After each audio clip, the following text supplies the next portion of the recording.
Hair পিনটা দে, hair পিনটা তাড়াতাড়ি দে না। সব সময় এরকম করে, আমার মাও করে না এরকম। দেখ তো ঠিক করে টাইট হয়েছে কিনা, মাথাটা নাড়া, নাড়িয়ে দেখ। হয়েছে, মাথায় নাড়ানো করে নাড়িয়ে, খুলছে না তো? না ঠিক আছে। দেখি দেখি সাইডটা ঠিক আছে তো? হ্যাঁ, সব হ্যাঁ, ঠিক আছে তো? সেফটি পিন গুলো ঠিক আছে তো? দেখি দেখি, কিছু খুলে টুলে যাবে না তো? না, মাথাও ঠিক আছে তো? হ্যাঁ হ্যাঁ সব সব ঠিক। নাক ফাট ভুলে আসনি তো? মনে আছে। চল নিচে দেখ একবার, এদিকে আয়। মেকআপটা আজকে হেভি করেছি কিন্তু আমি, দেখেছিস পুরো ফ্ললেস লাগছে।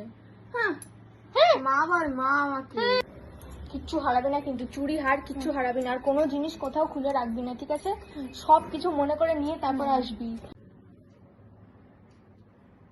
লাগছে লাগছে। কিচ্ছু লাগছে না, দাঁড়া। আরে খুলতে তো হবে এগুলো। বাবারে, এই তোর গলাটা ফাঁকা ফাঁকা লাগছে কেন? হারটা হারিয়ে গেছে। তুই শেষ আজকে, দাঁড়া।